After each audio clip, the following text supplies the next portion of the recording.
feel like a couple things before we wrap it up, but I do feel like another thing I want to touch on is you kind of touched all bases on your grind. Like I remember you hosting ciphers. I seen you do shows. You know what I'm saying? Something you still currently do. I remember you doing podcasts with Shawn Cotton, just the audio.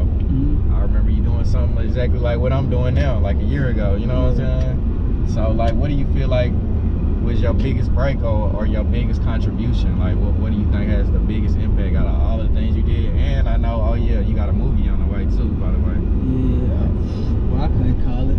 I mean, I think the biggest thing in anybody's success is being consistent. Yeah. Because I mean, you can do one thing and it can go viral and nobody will ever hear from you no more if you don't stay consistent. Yeah, yeah. So I think it's just my biggest thing is just like giving a motivation to a lot of people and keep doing it. Like, and I'm not a hater. Like, I don't care if like me seeing you win, me seeing Shawn win, me seeing this person win is not going to take away from what I got going on. So it's more about being just super consistent and being aware and just minding my goddamn business for real. Like, yeah. I love to mind my business. Once I mind my business, of course you're gonna look at the competition. Anybody that said they don't look at the competition is lying. Because you have to gauge where you at.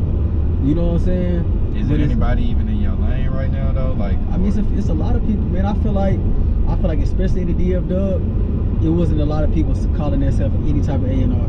Yeah. Now, when you look back, either somebody's rapping or they have an artist that they're pushing. Yeah. It wasn't like that 4 or 5 years ago. I believe it. You know what I'm saying? Because everybody's saying like, okay, damn. Like, I mean, I didn't create A&R, I didn't have management, I didn't create none of that. Yeah. But it's becoming a trend, I think, based off of what I'm doing. Shows, it's a plethora of DF Dub showcases going on. Yeah. Nobody was doing before me. It's a plethora of, you know what I'm saying? Like I said, A&R, curators, blog posts.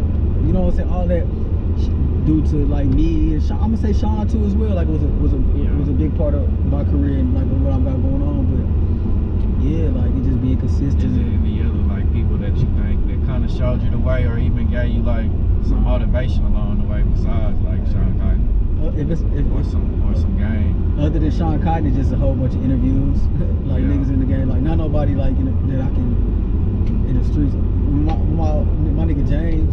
Yeah, I was hoping you said my nigga James Ships. A lot of people don't even know about him. Just tell them a little bit about him behind the scenes, even though a lot of people don't know about him. Just tell them just a little history about him. Like, my nigga James, like top 5 back in the day. If you from the DLW, you would know Young Nation, BMC Boys, T-Real, Teflon, 4-Way. You know, he kind of was like one of the niggas that put that together. And like I kind of gravitated to him. R.P. Roadie. Yeah. With me and James, you know, we had like we was tough. Like he was the first person to he invested in a blog site that I had 7 years ago. It was called Zoom Daily.